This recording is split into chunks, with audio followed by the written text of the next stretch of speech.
em um mundo de fantasia. Na verdade, é na internet. Em que os filmes são analisados. Também tem biografia, entrevista, debate, um monte de coisa, né? Sim, um podcast se destaca. Podcast Cinemação.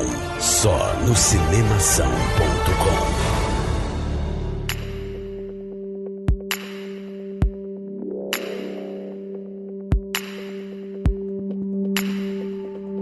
Seja muito bem-vindo ao podcast Cinemação 347. Eu sou Daniel Cury, pela primeira vez host desta bagaça, e se um filme quer me fazer chorar, é só colocar Fernanda Montenegro lendo cartas. Eu sou Marcela Jalinski, pela primeira vez aqui fazendo podcast, e o patriarcado, ele é muito mais perigoso quando é silencioso. Eu sou a Larissa Padron, retornando ao podcast, e eu tenho uma grande chance de eu chorar nesse programa, e fogo no parquinho do patriarcado. Muito bom, sensacional, sensacional. Estamos aqui para mais um podcast. Pela primeira vez eu sou o host depois de 345 podcasts que eu devo ter gravado, porque eu acho que eu deixei de gravar um ou dois. Eu sou host, eu não sou que nem o Rafa, então vou falar de qualquer jeito, tem hora que eu vou me perder e tá tudo certo. E é isso, a gente hoje vai falar sobre A Vida Invisível, e eu tô aqui com duas mulheres, obviamente, porque eu não ia chamar mais homem para gravar sobre esse filme, não é verdade? E uma delas é a Marcela, que tá aqui pela primeira vez no Cinemação. Marcela, se apresente, conta de onde você é, como você foi encontrada. Certo.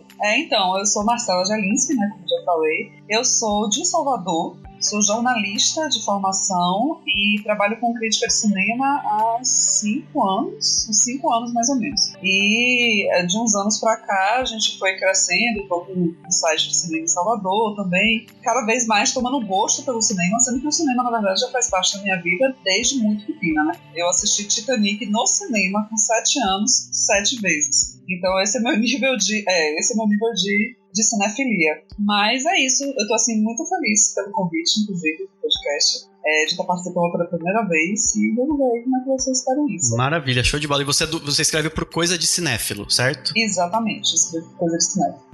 Beleza. E Lari, você já gravou o 307, o 335 e tá no 347. Depois eu vou tentar achar o cálculo matemático pra gente chamar na próxima, brincadeira. Mas seja bem-vinda novamente aqui, Lari. Se apresente pra quem ainda não te conhece. Olá, eu agradeço mais uma vez pelo convite, é sempre ótimo o papo, eu sempre falo demais. Eu sou Larissa Padron, eu sou jornalista também, eu moro aqui em BH, mas eu sou paulista. Eu falo sobre cinema desde criança, já trabalhei em videolocadora, sempre fui muito apaixonada, mas comecei a escrever mais e fazer minhas próprias críticas em 2012, também já fui podcaster, já escrevi para site, e recentemente não, porque já tem 2 anos, eu lancei o meu próprio canal no YouTube, que chama Fora do Padrão, que é escrito com o meu sobrenome, bem criativo assim mesmo. E lá eu faço críticas, faço lives e um pouco de tudo. Show de bola, perfeito. Então, a gente tá aqui, nós três, pra falarmos sobre A Vida Invisível.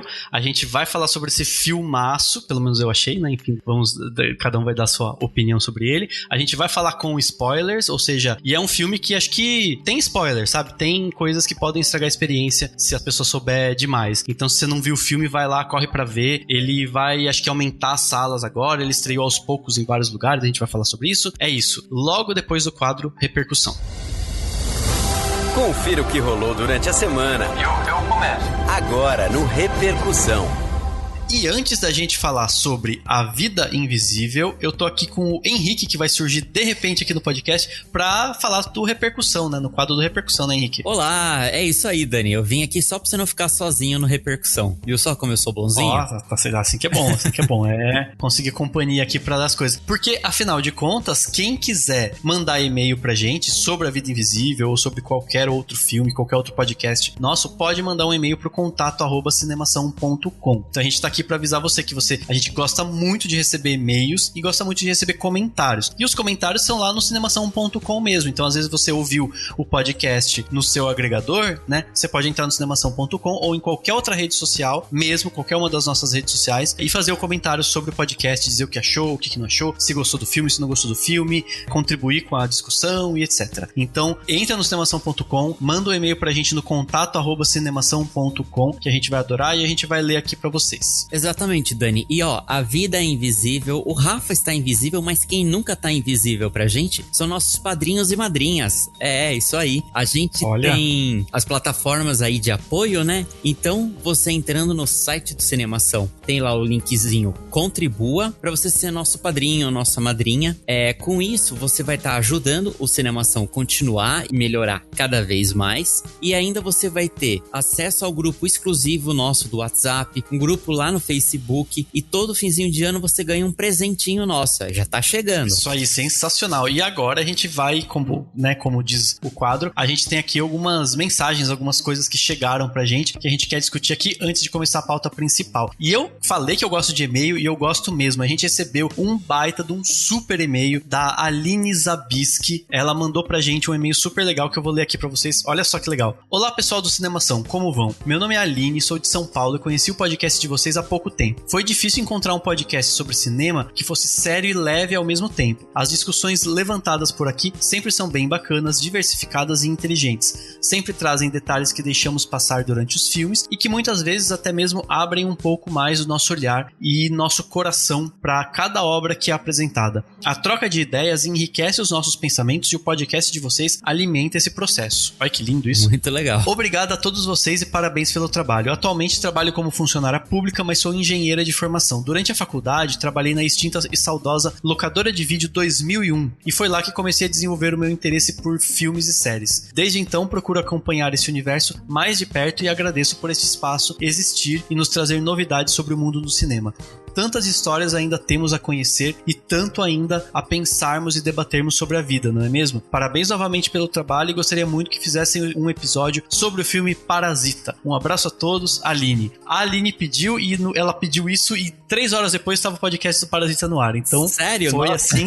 Que legal. No timing perfeito, ela tem já, mas e agora tem A Vida Invisível, que é outro filme maravilhoso, né? Henrique, qual que é o e-mail que você tem aí, a mensagem que você tem pra ler do pessoal? Eu vou ler uma mensagem que o Alexandre Rodrigues Assunção mandou pra gente no podcast número 342 sobre a 43ª Mostra de São Paulo. Foi um podcast bem diferente, que foi basicamente o Daniel caminhando por São Paulo e indo em palestras, né? Assistindo os filmes da mostra, em divulgações oficiais. Vou ler então o comentário que ele deixou aqui pra gente. Cinemação, o podcast verdade. Profissão, cinemação. Muito bom o tom documental deste episódio e olha, muito ousado na minha modesta opinião. O tema é muito bom, mas o formato cativou muito e espero que vocês voltem a fazê-lo. Sucesso e uma boa mostra para todos nós que gostamos de cinema. Obrigado, Alexandre. Eu também compactuo com a opinião dele. Me lembrou muito os podcasts que a gente faz quando dá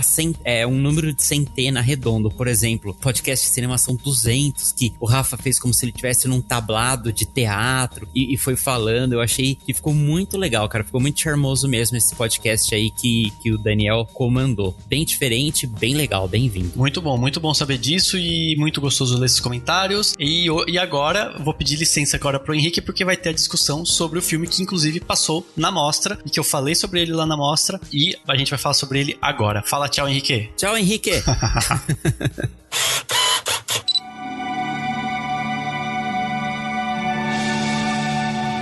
Você não sabe a falta que você me faz.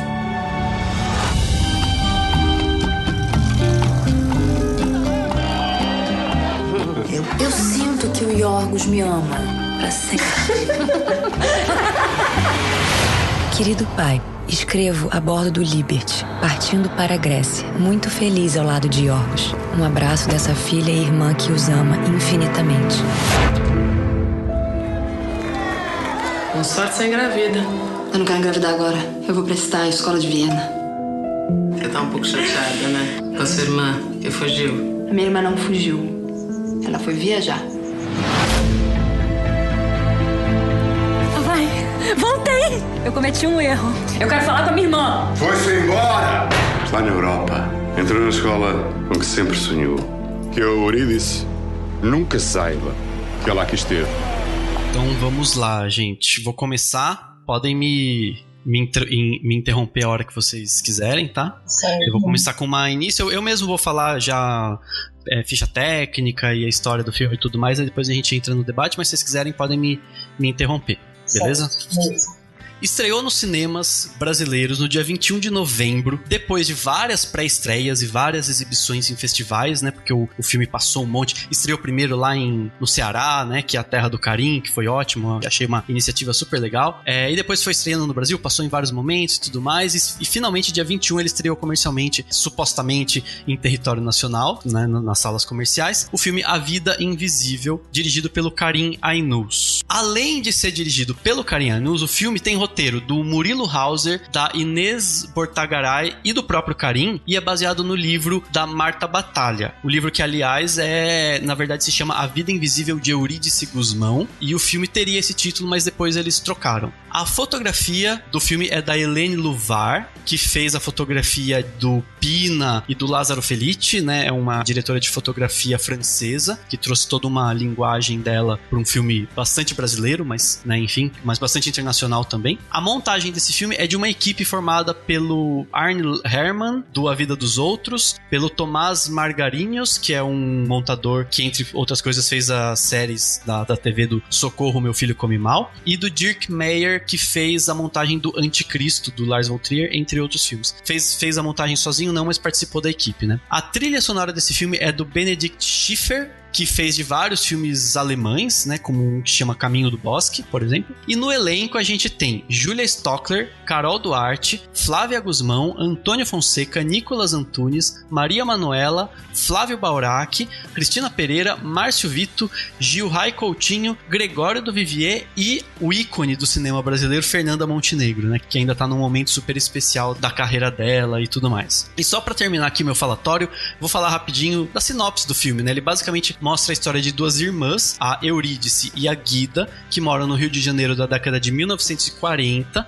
Enquanto a Eurídice é bastante talentosa e introvertida, a Guida tem um temperamento bem diferente, né? Um pouco mais expansiva, talvez. E as duas vivem num regime patriarcal muito rígido, que faz com que elas acabem seguindo caminhos muito distintos, né? A Guida resolve fugir com um namorado que ela conhece pra Grécia, né? E a Eurídice quer se tornar musicista e quer tocar piano, mas o caminho delas vão encontrar diversos percalços e problemas e questões, e elas vão, enfim, ter destinos bastante diferentes. Esse é o mais importante aí da história do filme. E esse é o máximo que dá pra falar sem spoiler. Exatamente. O caminho daí pra frente já é spoiler. 20 minutos de filme já é... Exatamente, já é spoiler. E aí, vamos começar assim, primeira coisa, pelo título. Eu queria que vocês, enfim, dessem a opinião de vocês, falassem o que vocês acham. Ele foi, no começo, muito divulgado como A Vida Invisível de Eurídice Guzmão. E aí ele foi estrear comercialmente como A Vida Invisível. E quando eu vi, eu achei muito... Eu falei, nossa, não sei nem como passou, como pensaram no Eurídice Guzmão, porque o filme é muito sobre as duas, né? Sobre a Guida e a Eurídice. O que vocês acham? Como que vocês veem essa questão do título? Assim, já foi uma boa escolha ter tirado esse título original do livro? Como que vocês veem? Ele chegou, inclusive, a passar em Cannes, né? Como A Vida Invisível de Eurídice Guzmão, né? Lá ele foi exibido com esse nome.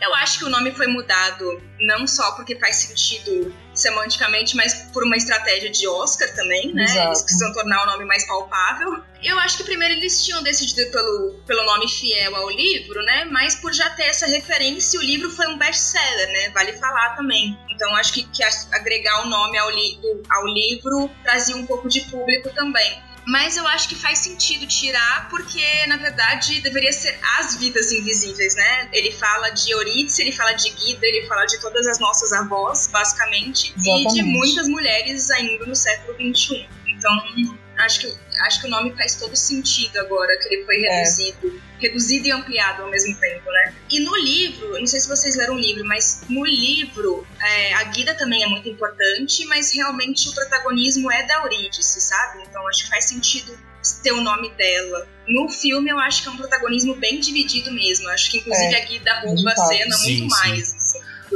Até pelo destino que ela tem, né? Que exige que ela tome mais ações, né? De repente. Exatamente. Ações mais extremistas, né? Na verdade. Ações mais...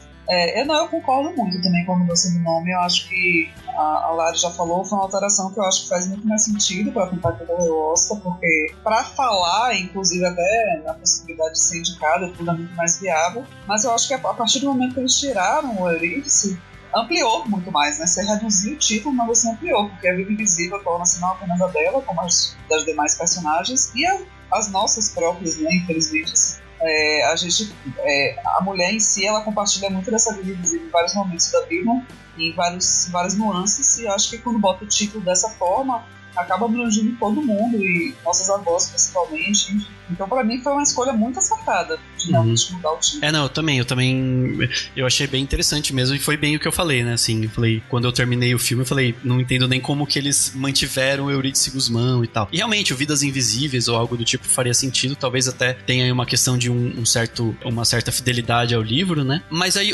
antes da gente entrar na história e detalhes do filme, outra coisa que eu acho que é importante desse filme da gente falar, obviamente, é a questão dele ser o representante do Brasil pro Oscar, e ele foi assim, ele surpreendeu muita gente quando foi mandado pra lá, quando foi decidido que ele ia representar o Brasil, porque tava todo mundo com a cabeça no Bacurau, pensando em Bacurau, vendo Bacurau, falando de Bacurau. Exatamente. E eu lembro que eu fiquei meio assim, mas obviamente que eu não podia dar minha opinião na época, né, dizer exatamente o que eu pensava, né, ter alguma opinião, na verdade, porque eu não tinha visto Vida Invisível, né, quando eles anunciaram. E aí, quando eu vi A Vida Invisível, eu achei que faz muito mais sentido.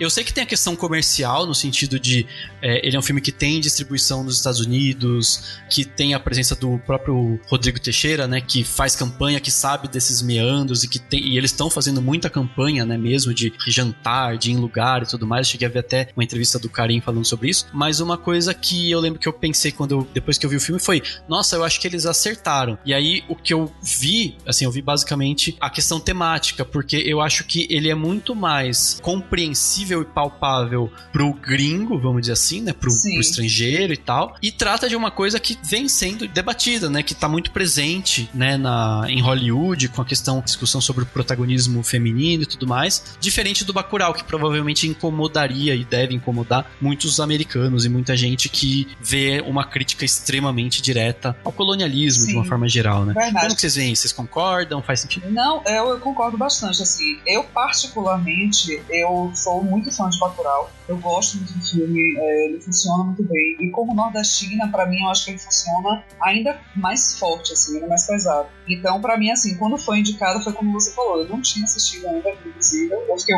muito frustrada, porque eu queria muito Bacurau. Mas depois que eu assisti A Vida Invisível, fez todo sentido. Bacurau é o tipo de filme que ele tem uma repercussão maior, ele tem uma representatividade maior para nós brasileiros, especialmente para nós nordestinos, né? A gente vai ampliando cada vez mais. Só que eu acho que A Vida Invisível é um filme muito mais palpável, como você falou.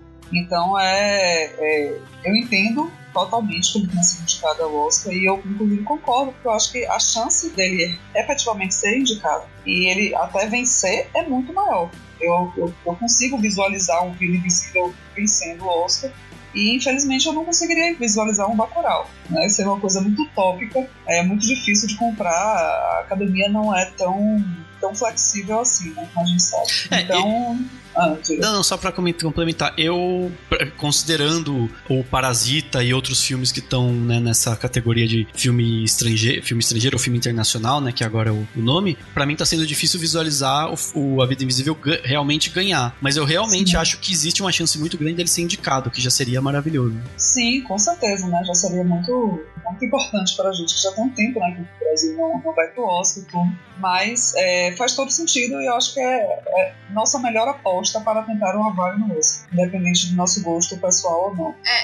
Eu também, se eu fosse da comissão que escolhe, eu escolheria o A Vida Invisível.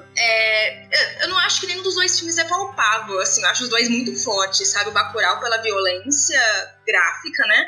E o A Vida Invisível pela violência de gênero, né? Eu acho que as cenas tem estupro no filme, né? As cenas são muito fortes. Sim. Então eu acho os dois filmes bem pesados, bem fortes, assim. Mas eu acho que A Vida Invisível tem mais esse apelo universal, assim, sabe? Porque machismo é algo que ocorre no mundo inteiro. Qualquer pessoa consegue se identificar com o filme, né? E eu acho que a própria linguagem, assim, o fato dele ser um melodrama, é um gênero que o público americano gosta, tudo. Eu acho que pra categoria de filme estrangeiro, especificamente, normalmente são indicados filmes que são bem críticos, né? Sim, é um pouco diferente do restante das indicações, né? Os filmes que são tem uma pegada um pouco mais forte, eles têm mais chance. Por isso que eu não acho que seria tão impossível Bacurau ser indicado, não. Eu entendo que ele é mais forte pra gente brasileiro, pelo período Bolsonaro que a gente vive, mas, sei lá, os Estados Unidos também vive o período Trump, sabe? Eu acho que tá uma onda conservadora forte no mundo inteiro. Em termos de experimentação, assim, eu acho que Bacurau também é muito inventivo, sabe? Ele chamaria atenção por esses pontos. Mas eu acho que A Vida Invisível, ele apela muito mais para qualquer tipo de público, sabe? Então, sim, não sei, eu vejo que para ser indicado os dois teriam boas chances, mas A Vida Invisível eu acho que tem mais chance de ganhar. E aí até estrategicamente, né? Como o Daniel já falou, o Rodrigo Teixeira, né, tá envolvido e é hoje, acho que, o principal produtor aí brasileiro que tá em Hollywood. Tem várias boas conexões, já teve um filme indicado, inclusive, ao Oscar de melhor filme, né, que é o Me Chame Pelo Seu Nome. Então, eu acho que é alguém que tem mais chance de fazer uma campanha, né, e a gente sabe que, infelizmente, você precisa investir em campanha para ter chances. Né? Exatamente. O fato dele ter contato já ajuda bastante, né, porque ele já está muito mais inserido lá no mercado. Então, realmente, eu acho que é a melhor aposta que a gente tem no momento. Eu assisti o filme... a segunda exibição pública dele no Brasil foi aqui em BH, na Mostra Cine BH em setembro. Então, foi até curioso que eu assisti os dois próximos, Bacurau e A Vida Invisível. Assim, eles passaram na mesma época pra mim.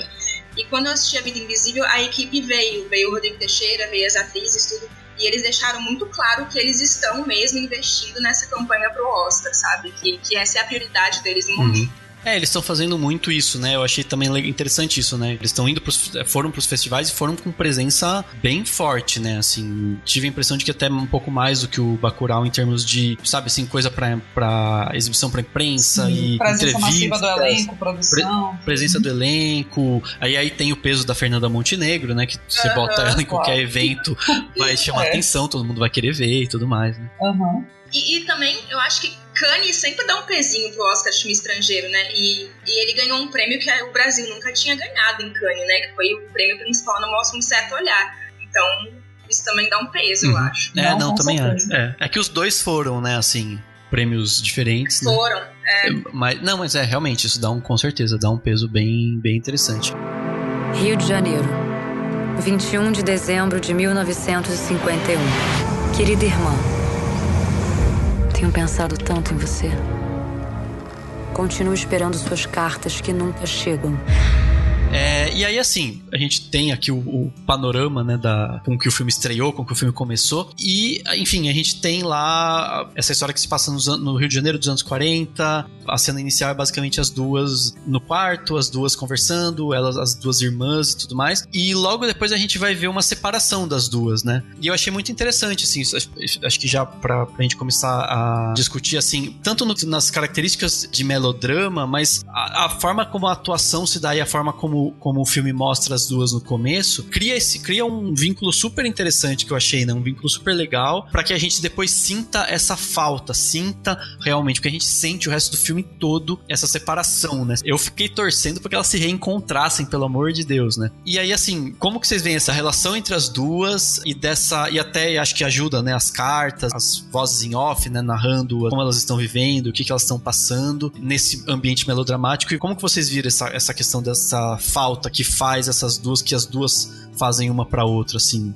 Eu achei assim, como você falou, desde o começo, eles construíram muito bem essa relação de amor e de companheirismo entre as duas, né? As primeiras cenas, elas são muito representativas, no quanto que uma acaba sendo guia da outra, que acontece muito, né, na relação de irmãos, enfim. Um acaba sendo, tipo, liderando a gangue, digamos assim, e o outro, que é um pouco mais inocente ou mais novo, acaba seguindo os mandos do maior. E a partir do momento que tem a transição, e aí a gente vai começar falando de spoilers, né, faz parte, a partir que tem a transição, que elas se separam, a sensação que eu tive... Agora, é interessante, porque foi uma sensação que eu tive de nossa, as irmãs se separaram, mas em algum momento elas vão se encontrar. À medida que o filme vai evoluindo, você vai vendo que efetivamente aquele encontro, ele ou não vai se dar, ou ele vai se dar em uma circunstância muito complicada. Isso vai causando uma melancolia no espectador, pelo menos foi o que causou em mim, assim, uma melancolia de saber que aquela não é uma história que vai trazer um futuro feliz, nem um conteúdo feliz. À medida que vai evoluindo, é efetivamente o que a gente vai vendo, né? As coisas vão se tornando cada vez piores. Para mim, um dos impactos maiores assim, de A Vida Invisível é o quão sutil o filme é. ele não é, pra mim, um filme, embora seja um melodrama, ele não é um filme tão expositivo de ficar massificando a gente com informações de machismo, tipo agressão física, por exemplo, palavras mais fortes. Ele é sutil, ele é pelas beiradas. E eu acho que é principalmente por esse fato de ser pelas beiradas que ele vai se tornando ainda mais intenso, ainda mais forte e ainda mais um soco no estômago.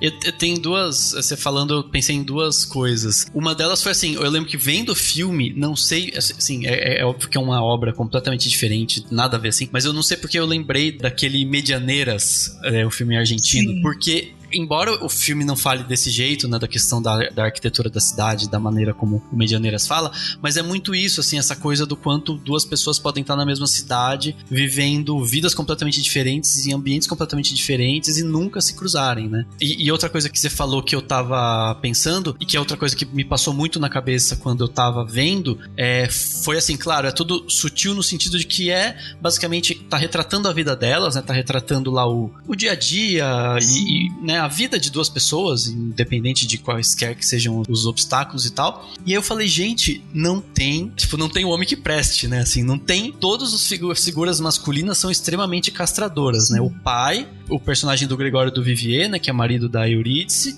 e até os outros homens que aparecem. Eu fiquei muito chocado com a cena de um cara num departamento, acho que ele pra pegar o passaporte, né? Que a Guida queria ir pra Grécia, tentar achar o pai do filho dela e tal. Ela tava indo procurar a irmã. Isso, ela queria ir pra Áustria procurar a irmã, isso mesmo. Ele fala, não, sem o pai do menino você não consegue o passaporte dele. Aí eu fiquei assim, gente, o quanto é absurdo, o quanto é verdadeiro, porque tem muita lei que é assim, né, assim, tem muita coisa. Exato. Até hoje, sabe, outro dia eu tava vendo uma questão que tem umas questões com o marido ter que autorizar ou assinar cirurgia de ligadura de trompas, né, de mulher que não quer mais engravidar. Eu fiquei muito chocado, falei, como que o marido tem que, da mulher que tem que decidir o que ela, né, vai fazer, se ela vai engravidar ou não. E isso tem até hoje, até onde eu saiba, não sei o quanto isso é, enfim, regulamentado ou não. Mas eu fiquei muito chocado e eu falei, faz sentido, com certeza tinha isso e é mais uma figura de um homem que tá lá pra barrar, né, pra impedir essa mulher de fazer o que ela quer, né, assim. Não, eu ia concordar com relação a isso que você falou, assim, a sensação que a gente tem é que não tem um homem que preste. Eu acho que isso se deve muito com relação, assim, o machismo é uma coisa tão intrínseca na nossa sociedade, a gente foi criado, a gente nasceu numa sociedade machista. Inclusive as mulheres têm comportamentos machistas porque a gente foi criado nesse ambiente. Claro que a cada ano que passa, enfim, tomada de consciência que a gente tem, a gente melhora e vai, né, transgredindo, vai mudando, mas a gente ainda é fruto de uma sociedade 100% machista. Então, mesmo um homem mais desconstruído, mais trabalhado, e que procura se observar com relação ao machismo, ele vai invariavelmente reproduzir comportamentos machistas ou opiniões machistas, enfim. Então, a sensação que passa realmente em dado momento, e eu acho que a Lari pode ser que concorde comigo, é que realmente não tem um homem que preste, mas eu acho que vai muito disso, assim, sabe? Do berço que a gente nasceu, que é 100% machista, patriarcal. Mas ao mesmo tempo, por isso que eu acho que o filme ele é tão universal, assim, porque se você for analisar para os parâmetros do que eram os casamentos da década de 50, o personagem do Gregório do Vivier, por exemplo,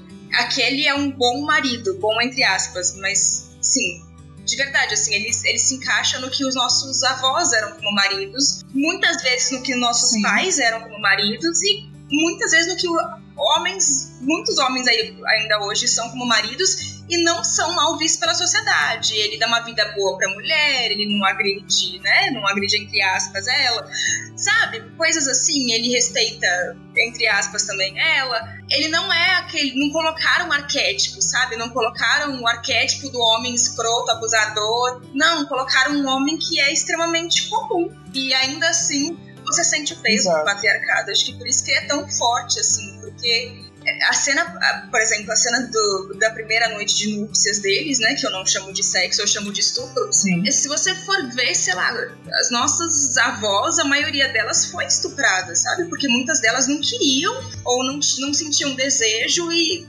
padrão da época não importava se mulher tinha desejo ou não, sabe? A função dela era ser reprodutora. Exato. Eu acho que uma coisa que você falou que é muito importante é, entre aspas, sim. Ele era, não sei o que, entre aspas, ele era bom marido, entre aspas. Essas aspas é que eu acho que o filme acaba aprofundando mais, que é justamente aquela coisa de, nossa, nós temos um modelo de pessoas na sociedade que é o marido provedor, né, que ele financeiramente está ali bancando a mulher, dá uma boa vida para a mulher, mas entre aspas, ele tá ali querendo ser pai, nossa, é um cara que tem um senso, né, de família, quer ser pai, mas ao mesmo tempo ele tá forçando a mulher a ser mãe, ele não perguntou pra mulher se ela quer ser mãe ou se ela quer ser mãe de novo, enfim. Então é muito, eu acho que é exatamente no ponto que o filme pega, né?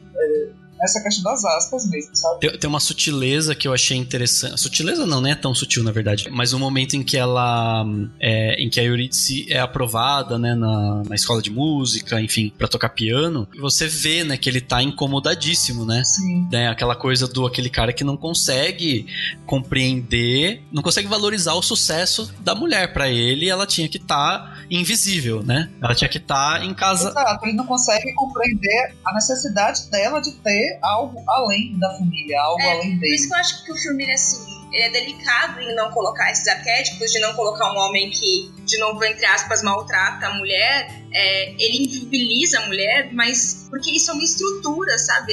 Cada um tinha o seu papel muito bem definido, ainda é muito assim hoje, mas principalmente naquela época, e a função da mulher era ser mãe e cuidadora da casa. Mulher não é pra trabalhar fora, sabe? Quem trabalha fora é o homem. Exato. E por isso que eu acho muito forte que depois dessa cena de estupro, né, ele pega a mão dela e ele aponta a mão dos dois pro espelho, assim, com aliança. É quase como se, assim, o casamento validou isso. Então não é estupro, sabe? É porque a gente tá casado. Então a gente tá só cumprindo a nossa função como casado. Sim, com certeza. E é uma coisa que você fala com relação a ser nossas avós, enfim. Isso pra mim é muito...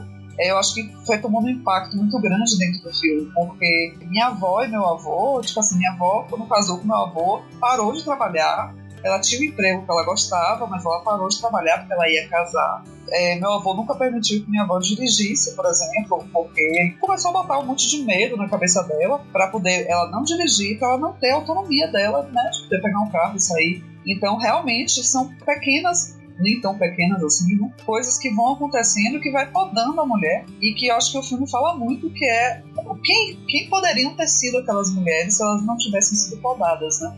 Aonde elas poderiam ter chegado? Eu acho que ele faz muito um contraste das duas, né? Você falou entre essa ligação entre as duas, e eu acho isso muito poderoso, porque se você for ver, é basicamente uma cena só, que a gente vê as duas realmente contracenando, né? A Guida foge logo no começo, daí então é só uma narração.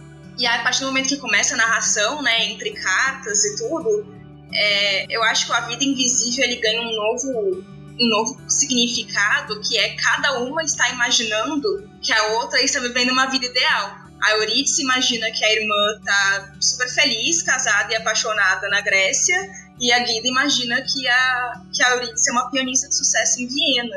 Então, eu acho isso muito poderoso no filme, o quanto ele trata que mulher é quase sempre algo em potência, sabe? Nunca em plenitude. É sempre, tipo, o que poderia ser, não o que é. Tem até... Eu acho que o filme ele tem falas muito bonitas. Tem até uma fala do professor de piano dela, que ele falava: você era uma promessa, Eurídice.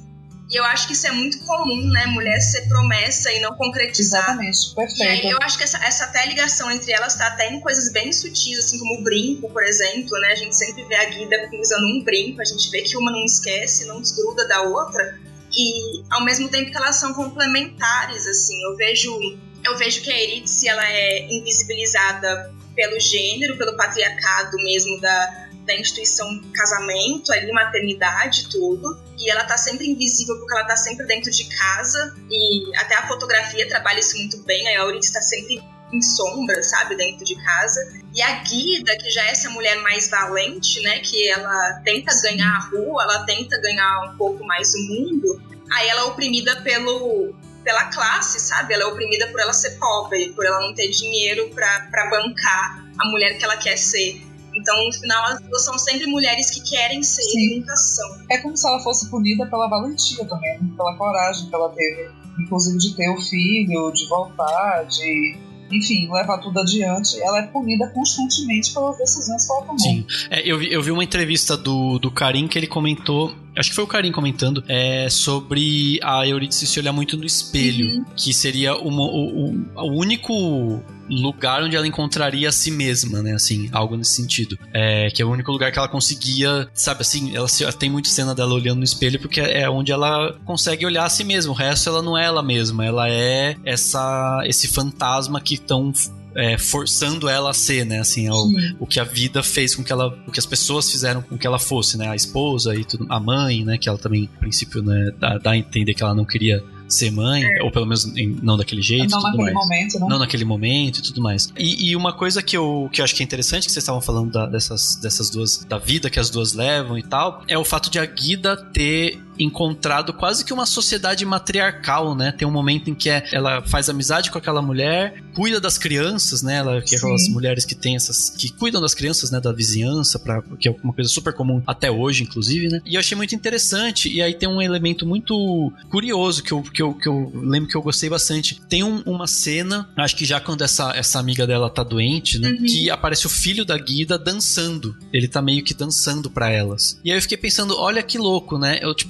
Eu vou chamar pelo nome, é o personagem do Gregório do Vivier e muito menos aquele, né, o português desgraçado do pai das duas, jamais deixaria um menino dançar daquele jeito. Exato. Daí eu falo assim, o quanto dá pra puxar, né, esse fio pra gente pensar que o quanto o patriarcado e o machismo fazem mal até mesmo pra que os homens, né, não sejam necessariamente quem eles queiram ser, né, que é simplesmente um menino dançando. Então, quer dizer, você estaria podando, por conta desses preceitos do machismo, você podaria até o desejo de uma criança de simplesmente dançar. Exato. Né? Uma coisa super e eu simples. acho que isso contrapõe muito bem com a filha da Eurídice, em um momento muito rápido em que ela aparece na cozinha, a Eurídice tá fumando e a menina tá ajudando a passar o aspirador de pó, que é justamente, tipo assim, dentro daquela família patriarcal que ela vive, mesmo ela não concordando, digamos assim, né, com a vida que ela leva, ela acaba reproduzindo e ela tá impondo pra filha os cuidados da casa, os cuidados, né, de, tipo assim, de aprender a cuidar de um lar e tudo. E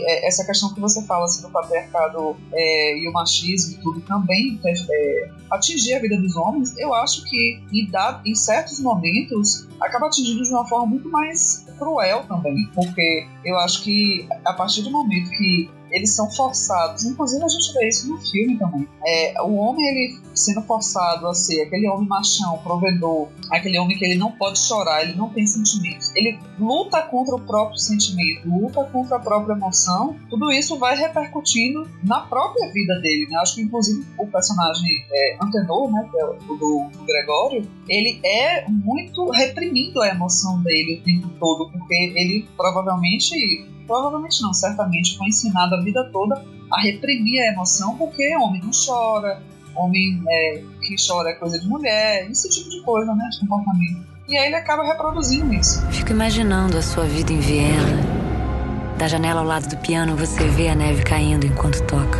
Não perco a esperança de que você volte ao Brasil e que nos encontraremos. Você estava falando da menina passando o aspirador, né, na casa. Tem até uma cena de brincadeira, né, que assim, que uma brincadeirinha, que, entre aspas, né, que o Antenor tá fazendo com a menina, que ele pega assim a mão dele e fala assim, eu vou te enforcar, né, e aí eu vi foi até uma percepção de uma outra pessoa que falou, gente, até na brincadeira o homem é violento, né, e tá sufocando a mulher, então é uma coisa muito sintomática também, o que aparentemente é só uma brincadeira, né? Eu gosto muito dessa cena que você citou do menino dançando, que a Filó, né, que ela tá quase morrendo ali naquela cena, né, se não me engano ela morre naquela cena, né, ela vira pra Guida e fala, cuida dele, Guida, porque ele vai ser um homem bom. E aí algo que isso me fez refletir é quantos homens bons não existem graças ao sacrifício feminino, sabe?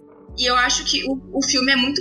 Vocês falaram também que, com certeza, né, o machismo tem vários reflexos dos homens também. Eu acho que o filme é muito delicado nisso, de não colocar vilões, porque eu não vejo nem o pai delas como vilões, pra falar a verdade, porque eu tento contextualizar, tipo, é um velho português na década de 50, sabe? Exato, Então, eu acho que o filme, ele coloca que é um sistema, sabe? É o patriarcado, é muito mais forte do que aquelas pessoas. E aí é isso, elas são criadas a reproduzir, né? Inclusive, a Eurídice, ela fala que ela gosta de tocar piano porque ela desaparece. É quase como se, tipo, ela aprendeu que ela tem que ser invisível, sabe? Exato. Eu acho que foi o Daniel que falou, né? Essa questão dessa rede feminina que é criada, que a Guida acaba sendo inserida e sendo acolhida naquele momento. Eu acho que isso meio que funciona no filme de uma forma muito discreta, muito atenuada, mas funciona como uma solução. Como se dissesse assim, olha, quando a mulher ela não é reprimida, quando ela está num ambiente saudável, assim, saudável emocionalmente, né? Eu digo,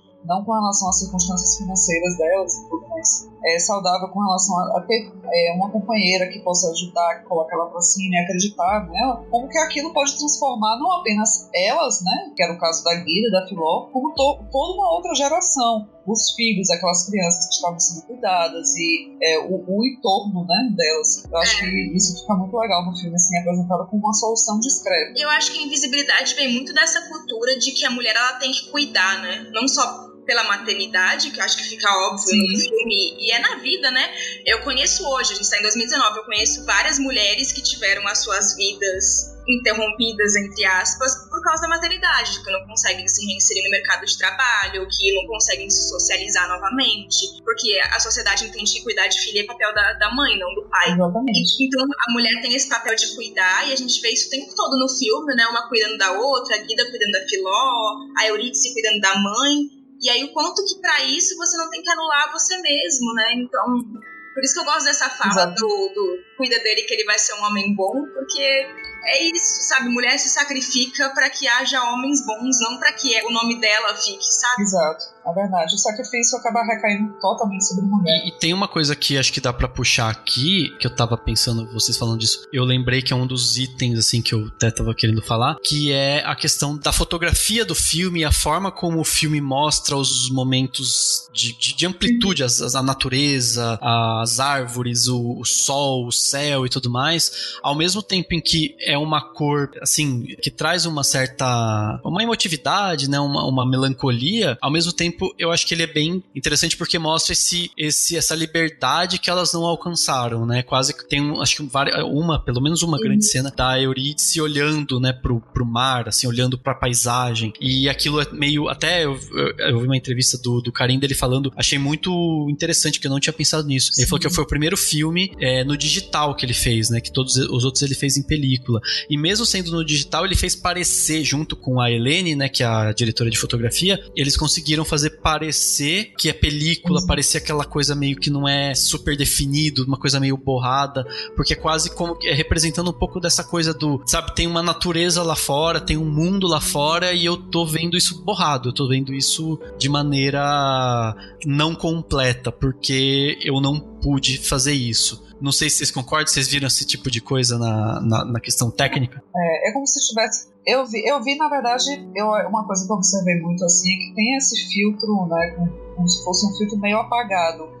As cores, elas, mesmo, por exemplo, a personagem da Guida, ela usa muito mais cores do que a personagem da Eurídice. Mas, mesmo ela usando cores, não é aquela cor viva, é uma cor meio apagada, meio desbotada, meio como se a gente estivesse o tempo todo assistindo um passado, uma coisa que já aconteceu, mas que no momento dali do filme está acontecendo ainda. E eu acho que isso vai, na verdade, em mim, pessoalmente assim falando, isso foi me trazendo uma angústia que eu acho que era necessária pro filme, assim, sabe? Uma angústia como se o tempo todo aquilo ali, gente, sabe, estão sendo anuladas as cores e... Enfim, eu achei incrível a fotografia do filme. Eu também. Verdade, assim. Eu acho que a fotografia é genial desse filme, assim. Eu acho que a fotografia acaba funcionando como até um protagonismo, assim, no filme. Eu acho realmente incrível. Eu acho que tem várias coisas que elas ressaltam, assim. Essa questão de parecer película, eu acho que ele dá realmente essa cara de época ao filme ao ressaltar as cores primárias, assim. Parece que as cores primárias estão sempre muito ressaltadas, que nem são aquelas fotografias antigas, sabe? Que você vê, parecia que era pintada à mão. E ao mesmo tempo, quanto ele contrasta o ambiente público do ambiente privado, assim. Então, É isso que eu falei a Eurídice parece que ela tá sempre na sombra dentro de casa, sabe? As casas, a casa dos pais, a casa dela, elas são sufocadoras, assim, elas são escuras, elas são claustrofóbicas. E é outra coisa quando ela vai pra rua, sabe? Quando ela vai encarar a imensidão do oceano, quando ela tá vivendo no Rio de Janeiro. E eu acho que uma outra coisa que o filme trabalhou muito bem, o filme está sendo vendido como um melodrama tropical, né? Eles têm sido muito usado isso como tagline. E eu acho que ele tem muito essa cara de tropical, assim. Então eu gosto disso dar uma identidade muito brasileira pro filme, mesmo ele falando de algo universal, que parece que o filme, ele tem cara de Brasil, sabe? As pessoas estão... Ele tem cara daquele calor úmido, as pessoas estão sempre suadas, parece que tá calor o tempo todo. E não é de certa forma, assim, eu fico pensando na questão do fato da diretora de fotografia ser francesa, né? Não tem algo de também um olhar estrangeiro, no sentido de... Porque acho que um brasileiro não repararia nisso, né? Não falaria assim, a gente tá sempre suado, por mais que a gente esteja sempre suado, ainda mais morando no Rio de Janeiro, né? É porque é uma percepção de fora, não sei se faz sentido isso. Eu acho que ele quis dar essa identidade brasileira mesmo, de tropical, sabe? É um melodrama, que é um gênero muito norte-americano, mas a gente também usa muito melodrama aqui, né? As nossas novelas são melodramas, também é um gênero nosso. Então acho que ele quis essa identidade de universalidade e local ao mesmo tempo. Exato, é como se o filme quisesse se inserir num todo, mas ele quer deixar a marca de que ele é Brasil, né? Ele tá ressaltando que ele é Brasil. É muito curioso como algo consegue ser tão colorido e triste ao mesmo tempo, né? Porque cor normalmente está associada à alegria e não, o filme é triste. Exato. Inclusive, é uma questão que eu reparei bastante durante o filme, na cena do casamento da Eurídice. Ela, antes do casamento, ou logo depois do casamento, não lembro exatamente, ela tá no banheiro, tá ela e uma outra pessoa, e ela tá fazendo xixi, e ela encosta assim na parede, e fica, né, fumando cigarro, refletindo, e aí, no momento que ela encosta na parede, não tem cor, assim, a cor do vestido se mistura com a cor da pele, que se mistura com a cor do azulejo da parede, com a cor dos utensílios que estão, e é tudo uma paleta só, que mostra o quão triste ela está, mesmo sendo um momento, tipo assim, ela deveria, né, estar festejando, deveria estar alegre, contente, sorridente, mas ela está completamente, assim, monocromática. Pra mim, ali foi bem no começo do filme, né, que mostrou, meu Deus do céu, a fotografia realmente muito boa. E até, aproveitando que a gente falou de melodrama também, né, eu vi uma entrevista com o Karim pra Folha, que ele fala de duas grandes influências dele, né? Dois filmes que influenciaram muito ele, que é A Imitação da Vida, do Douglas Sirk, e O Medo Devora a Alma, do Fassbinder. E os dois são autores muito notórios do melodrama, né? E aí ele fala que ele quis usar esse gênero que é clássico, que é quase careta nas palavras dele, pra falar de algo que é relevante, sabe? Que é político. E eu gosto do como ele faz isso, do como ele pega essa história extremamente particular, subjetiva, meio novelesca, inclusive, pra falar de algo que é tão político, sabe? Eu também vi ele falando que o melodrama trata o político vindo das entranhas, né, de uma certa forma. Então é como se fosse...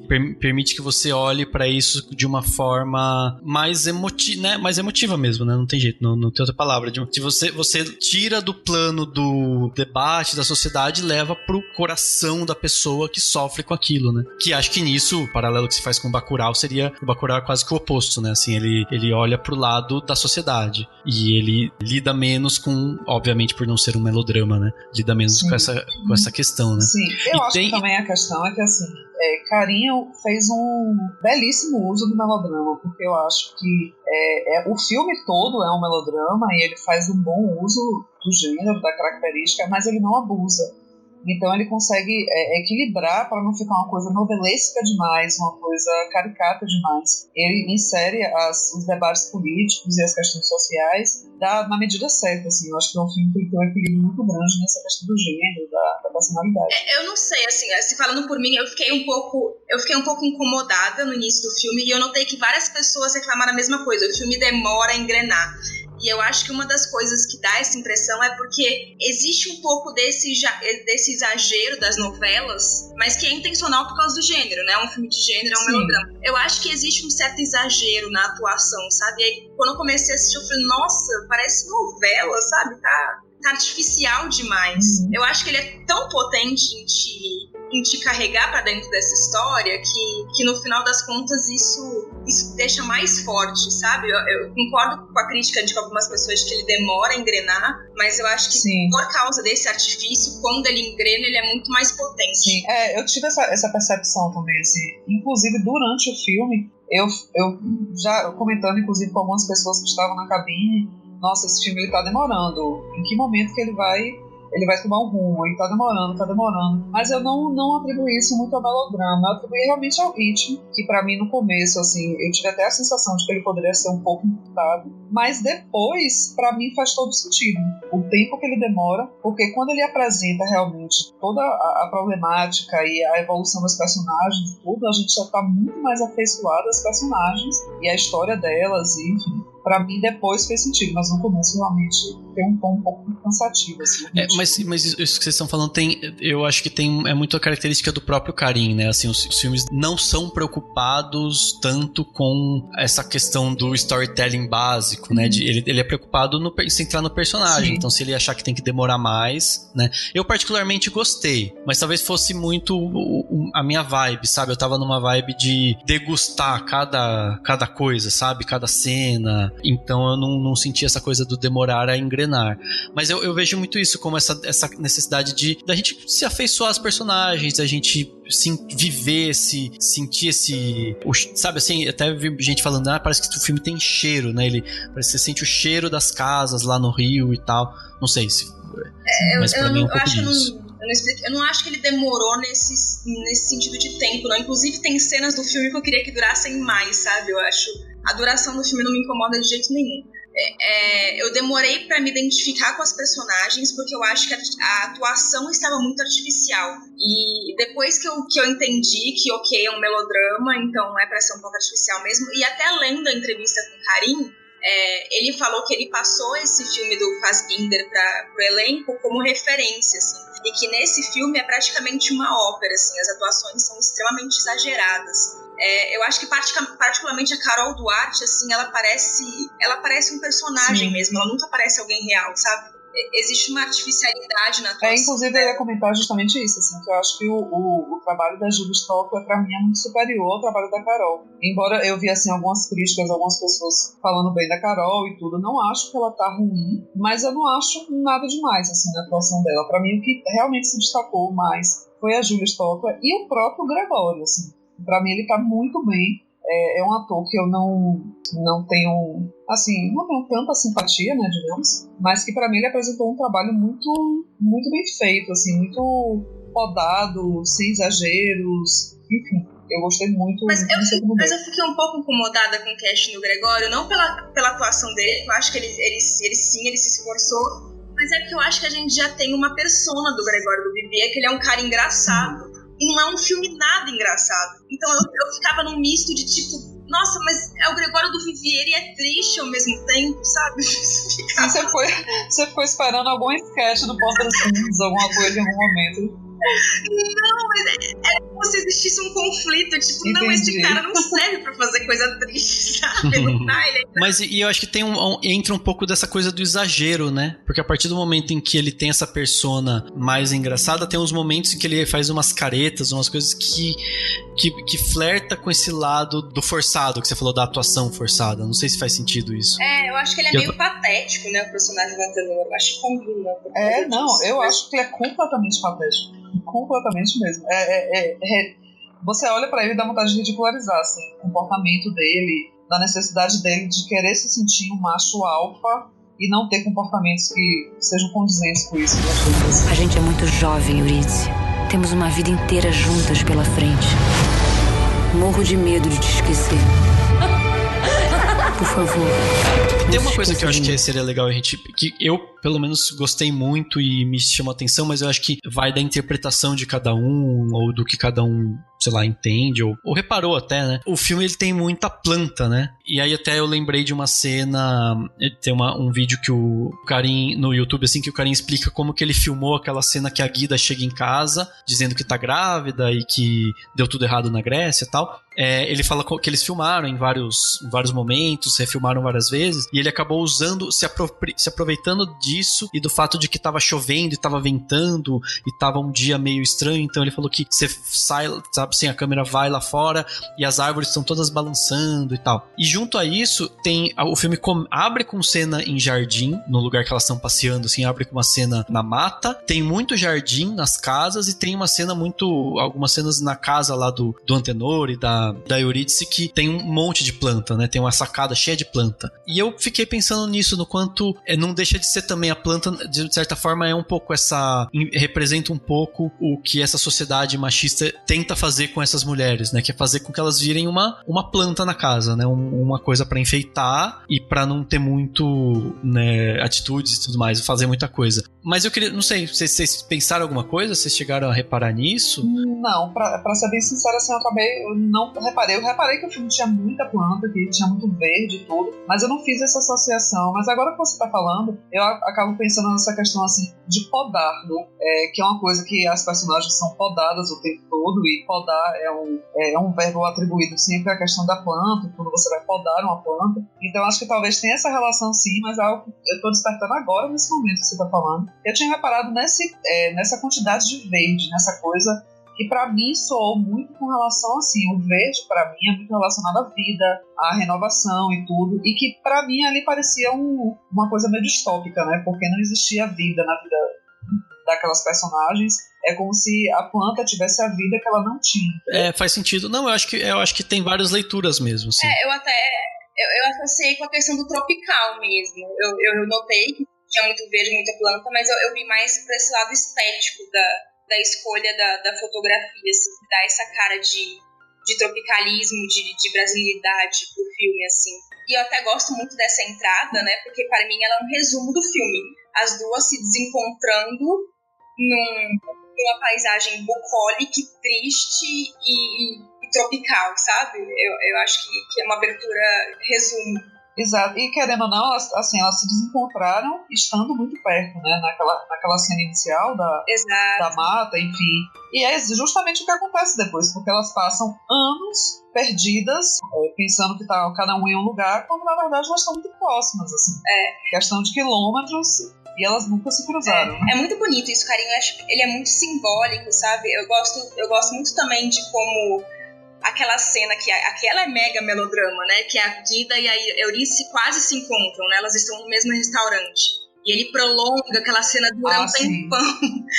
E aí, a hora que a Guida vê o pai, ela vê através de um aquário. E aí você pensa que pra Eurídice ela está a um oceano de distância, só que na verdade ela está a um aquário de distância, sabe? Nossa, verdade, não tinha pensado nisso, achei sensacional. E eu achei interessante como que a menina e o menino se cruzam, né? Obviamente eles não se conhecem e tal, eles conversam, interagem de alguma maneira, e aí e ainda gera aquele nervoso, né? Assim, pelo menos eu fiquei assim, pelo amor de Deus, sabe? Querendo que, né, que acontecesse alguma coisa, que elas se vissem de alguma maneira, ou que, enfim. E aí entra, enfim, acho que uma coisa que me deixou com muita raiva, porque você falou, Lari, que não considera nem o pai delas como vilão. Realmente, vilão nesse sentido, talvez não, mas eu acho muito, assim, sintomático, né, que seja... Porque ele é o grande responsável, ele nunca abre a boca pra dizer, tipo, eu menti pra você, ou sei lá, se arrepende, em nenhum momento, né? Sim. E isso pra mim é um pouco, sabe assim, eu fiquei muito receio. Eu lembro que eu saí falando, gente, que português filho da puta, sabe? Do tipo, inclusive filho da puta é uma expressão muito machista, obviamente. mas é isso, né? Tipo, eu fiquei muito assim, eu fiquei muito mal, assim. Gente, como que o cara nunca abriu a boca, nunca falou nada, sabe? Exato. Ele inclusive contou com apoio depois do Antenor, né? Porque ele compartilhou com o Antenor a questão das cartas e o Antenor também nunca falou, passou o restante da vida inteira sem falar, até a gente chegar no final ali, que é quando a maravilhosa Fernanda Montenegro aparece e descobre toda aquela situação. Então, assim, foi uma vida inteira de homens podando e silenciando e guardando informações que efetivamente teria mudado a vida das duas. As cartas eu acho meio um mistério, porque Eu pensei em uma coisa quando eu saí, e aí conversando com amigos, eles pensaram em outra. No filme fala em vários momentos que o Antenor trabalha nos Correios. E aí eu fiquei pensando, será que não era o Antenor que interceptava as cartas desde o início, sabe? Na verdade, as cartas nunca passaram pelos pais? Ou será que não? Será que foi pro pai, e depois que o pai morreu, foi pro Antenor? Eu acho que fica, Sim, não sei, eu vi várias formas de mistério. Mas ó, eu não tô defendendo o português não, mas na cena que eles acham que a Guida morreu, né? Ele fica bem triste, tadinho. Eu fiquei com medo. Não. Sim, claro, ele ele tem os seus tons de cinza. Mas uma coisa que eu não pensei nessa questão do Antenor interceptar e tudo mais, mas o que me deu a entender é que ele nunca se abriram as cartas, né, de qualquer maneira. É verdade. Tipo, Sim. a pessoa simplesmente deixou lá, foi guardando. Pra mim, assim, a sensação que eu tenho é que não tem um vilão personificado. Pra mim, o vilão da história toda é o patriarcado e o machismo, é a sociedade em si, entendeu? Não é o pai. O pai, ele é fruto. É claro que a gente tem raiva dele, eu também fiquei com muita raiva dele. Mas, assim, ele é um fruto daquela sociedade. Ele, na cabeça dele, pequena e machista e tudo, ele estava fazendo o melhor. Ele achava realmente que ele estava correto, assim como o marido, na cabeça dele, estava protegendo a mulher das loucuras da irmã, né? Enfim. Então, assim, eles, não estou dizendo que estão corretos, porque obviamente não estão, mas eles estavam reproduzindo o que foi ensinado para eles desde o começo, entendeu? Então, para mim, realmente, o grande vilão do filme é a própria sociedade. E lembrando que a mãe também escondeu, né? A mãe sabia que a Guida estava no Rio de Janeiro, e ela também escondeu da filha. A mãe acho que representa muito essa... sei lá, a mulher que... A famosa mulher machista, né? Assim, não que ela seja literalmente, mas é a que fica totalmente à sombra do homem em nenhum momento, né? Ela jamais peitaria o marido, jamais falaria qualquer coisa, né? Porque, né, a figura da Eurídice principalmente, né? Porque ela se casa, é uma figura que você vê que em vários momentos peita o marido, né, consegue minimamente, de alguma maneira, quando pode, se impor de alguma maneira. A mãe delas é a mulher totalmente submissa, né? É o símbolo dessa mulher submissa. E eu acho que também isso já vai mostrando um pouco do como que a sociedade vai evoluindo, mesmo que minimamente. Porque, no caso, a mãe é de outra geração, de uma geração atrás da dela, né? E era uma geração 100% controlada pelo homem, pelo macho alfa, pelo pai, pelo marido, enfim. À medida que vai evoluindo um pouco, você vê que a geração da Eurídice já é um pouquinho melhor, embora ainda seja, né? Nem se compara com o que a gente está hoje.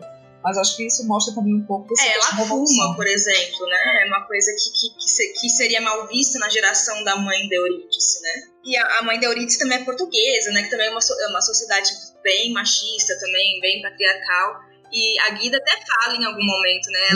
A Filó pergunta, e sua mãe? Ela fala, minha mãe é a sombra do meu pai. Tipo, a mãe dela não existe. Ela é uma sombra. Exato. Sim.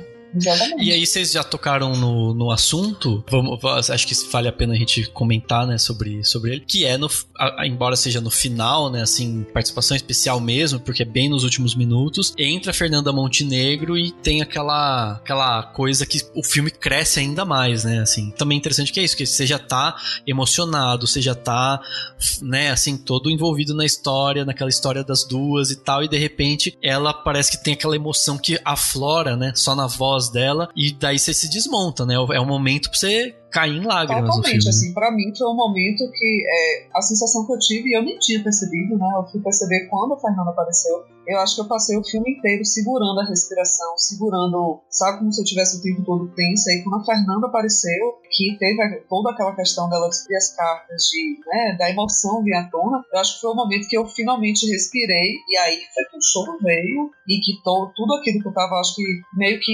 ainda assimilando do filme, a Fernanda conseguiu colocar pra fora. Sim, e ela, por ser a personagem da Eurídice, faz o que você falou tem muito sentido com o que provavelmente se passa com a personagem, né? Tipo, o momento em que a Eurídice finalmente respira, no sentido de descobrir a verdade, descobrir o que aconteceu, pegar as cartas, mas ainda assim de uma forma meio comedida, né? Como se ela, não sei, mas eu acho muito interessante como que a Fernanda Montenegro consegue brotar aquela emoção sem que ela precise fazer uma cena que seria o clichê do melodramático, né? Muito choro e muita... Eu acho assim, tem um momento que pra mim é um detalhe muito rápido, assim. Eu não sei se todo mundo reparou, mas que pra mim aquilo ali é a chave do quanto que isso acaba, o patriarcado e o machismo acaba entrando tanto na vida da pessoa que ela vai reproduzindo os mínimos detalhes. Em algum momento, quando ela tá com as cartas na mão, eu acho que um dos filhos, ele fala, o filho, na verdade, né? Ele fala alguma coisa assim, tipo, criticando o pai. E aí ela fala, não fale mal do seu pai. E aí continua pegando nas cartas tudo. E aí, naquele momento eu fiquei assim, como não fale mal do seu pai?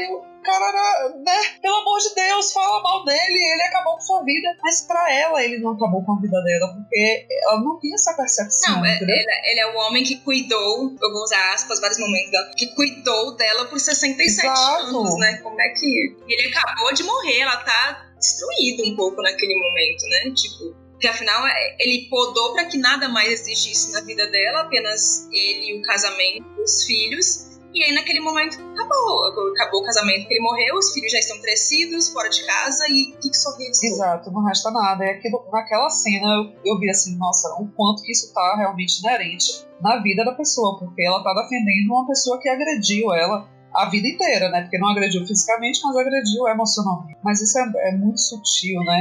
E eu acho bonito, assim, porque o final do filme eu acho uma tragédia. Assim, se você for ver da parte que eles acham que a Guida morreu pra frente, ela coloca fogo no piano, que é a única coisa que ainda sobrava de subjetividade dela, e ela coloca fogo, literalmente.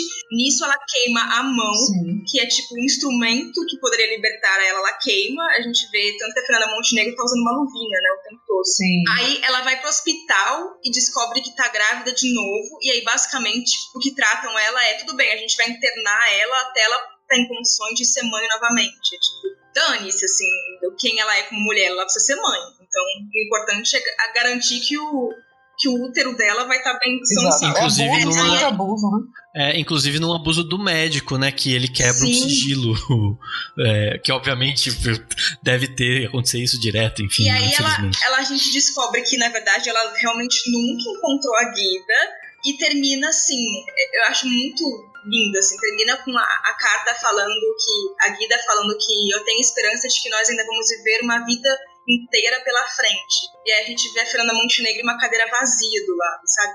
Nunca aconteceu isso. Então, é uma tragédia, mas ao mesmo tempo ele conseguiu deixar aquela cena tão bonita e tão emocionante, sabe? Sem mesmo sendo uma tragédia. Sim, exato. E tem uma questão que acho que é um outro elemento bem melodramático, assim, do filme, que ela encontra supostamente a neta da Guida, que é a mesma atriz, né? Sim. Que faz, então ela, tipo, dá um abraço e ela fica meio, tipo, por que você tá me abraçando? Que é uma coisa bem típica, né? Tipo, a neta não necessariamente seria super parecida daquele jeito. Eu acho muito engraçado isso, né? Porque nenhum neto, filho, é irmão gêmeo da pessoa, né? Uma amiga minha falou algo que eu acho que faz sentido. Talvez ela nem seja tão parecida assim com a Guida, é como a Euridice vê ela, sabe? Não, talvez seja uma representação da cabeça dela, né, inclusive. Não, e aí elas unem os brincos, nossa, é total. Nossa, é demais.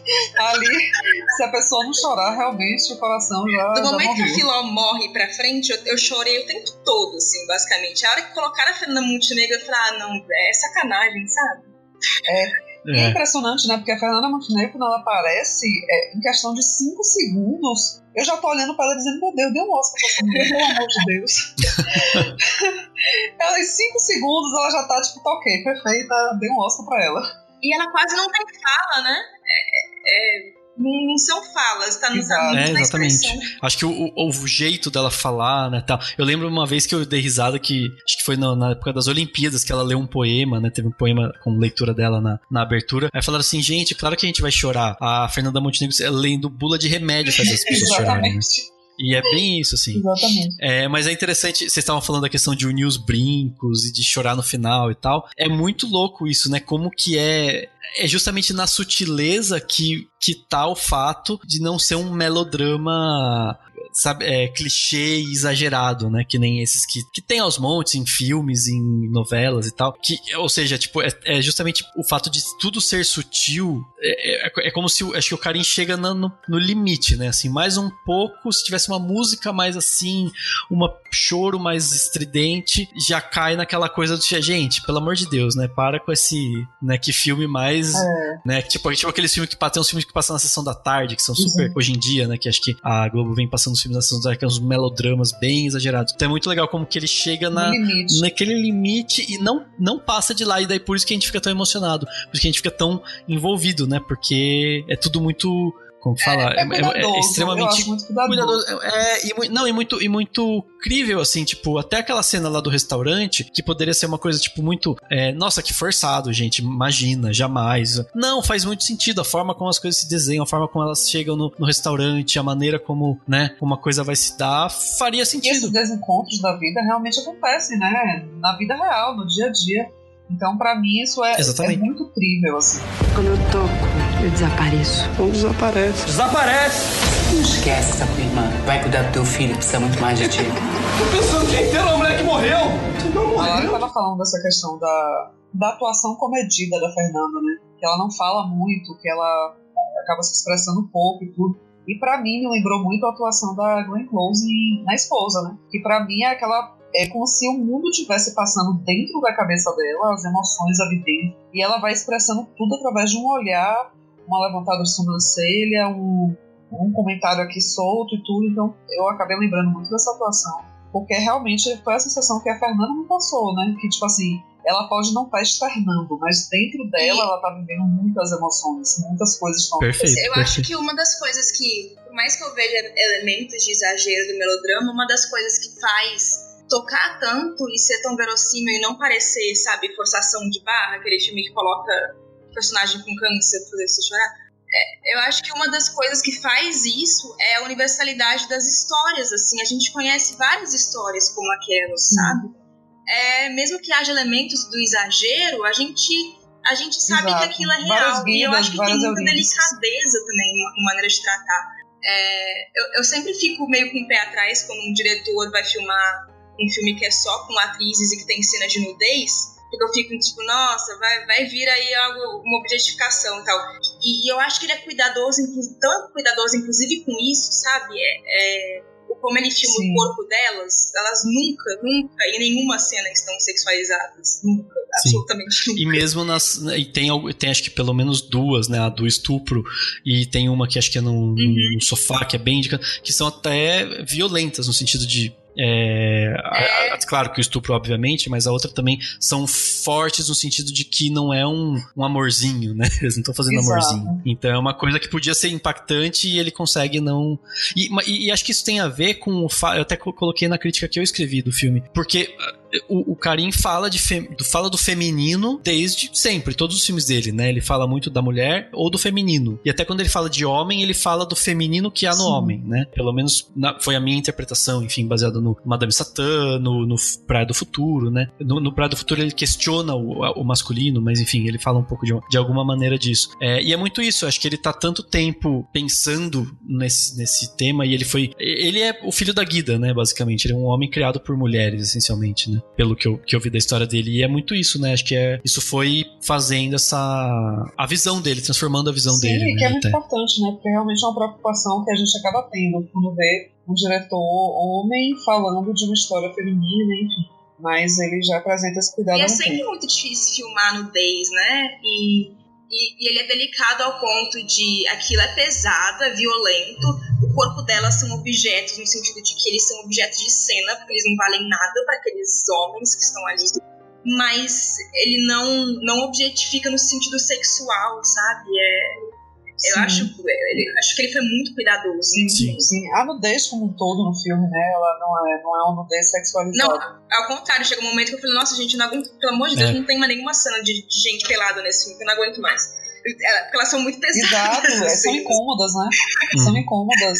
Sim. Aquela cena que o Coiso mostra, né? O pênis dele é bem, tipo, é um susto que você toma aqui, que é isso, né? O Gregório, do nada, aparece as cenas de nudez frontal masculina, que é uma coisa muito difícil de acontecer. E que ele consegue fazer de uma forma extremamente polida e correta, assim. Além de não ser sexualizado, não é risível, é nem tanto. Enfim, eu achei do tom. É risível assim, porque é praticamente uma criança vendo aquilo pela primeira vez, né? Então, ela ri, inclusive, né, na cena.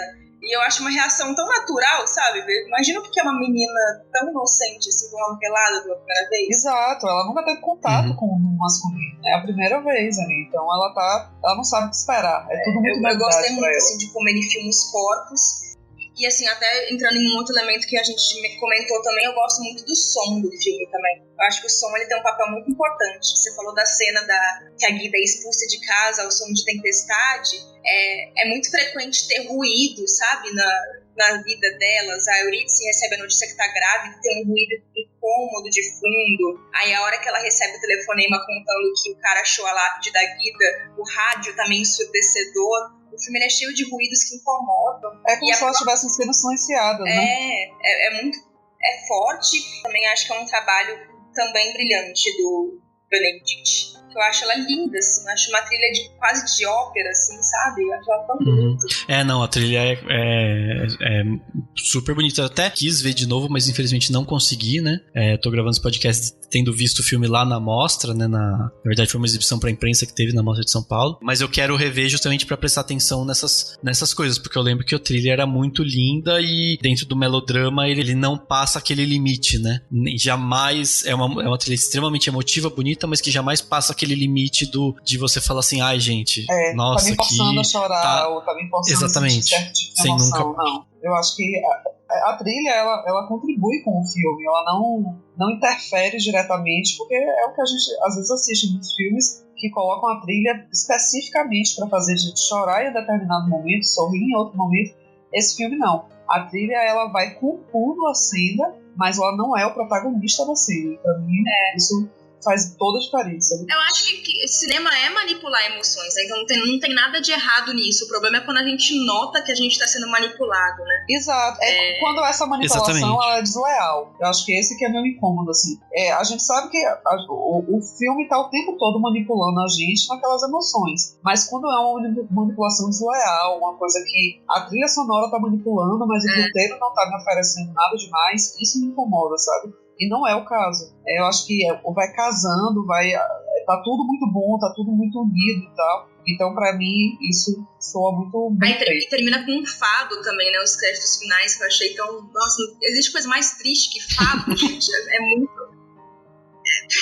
E os pais delas eram portugueses, né? Faz muito sentido até dentro se considerar isso, né? A herança musical. Você falou dos pais portugueses, eu lembrei de algo curioso que eu vi. Um amigo meu que tava no Cine Ceará, que ele comentou que o Karim falou numa coletiva lá, que alguém perguntou se o filme ia ter legenda na parte dos pais portugueses, porque às vezes era um pouco difícil entender. E ele respondeu, não tem problema, elas também não entendem muito bem os pais. Então, entender não tem problema. Nossa, esse é um outro assunto que vai longe, né? Uma vez, isso é muito reflexo do quanto a gente consome pouquíssimo produto cultural português, né? Porque os portugueses assistem coisa brasileira sem precisar, sem nenhum momento pedir por legenda.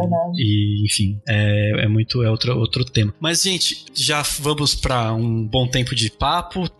Muito bom falar sobre esse filme, mas seria legal a gente ir então pros finalmente, que seria pra gente dar as nossas notas. Eu esqueci de falar esse detalhe pra Marcela no começo do podcast. A gente finaliza então com uma nota de 0 a 5 e considerações finais, óbvio, cada um de vocês pode falar o que quiser antes de dar nota, pra fazer uma consideração final, mas basicamente finalizar com uma nota de 0 a 5, podendo ser redonda ou até quebrada em 3 no máximo, casos depois da vírgula, se você quiser. Queria ir para as nossas notas. Lari, vou começar, pode ser você para começar? Que nota que você dá? Diga suas considerações finais. Eu dou 5, assim, se é pra ser, sei lá, porque eu vejo um ou outro defeito, mas eu acho que eles são tão pequenos perto do que o filme alcançou a comunidade, que por mim eu daria 5. Se eu tivesse critérios muito ultra técnicos, seria tipo algo do tipo 4,83, sei lá.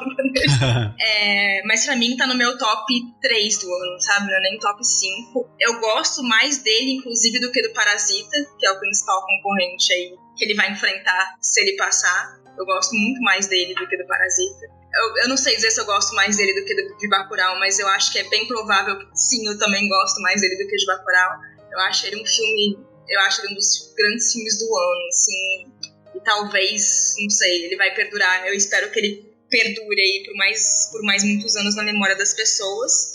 E eu espero que as pessoas assistam no cinema. Vale a pena falar isso porque ele ainda está em cartaz, né? Tipo, Acho que a gente está num momento que defender cinema brasileiro nunca foi tão importante, né? É paradoxal, porque a gente está tendo um monte de ataques públicos, de políticas públicas, ao mesmo tempo que o nosso cinema está sendo reverenciado no mundo inteiro.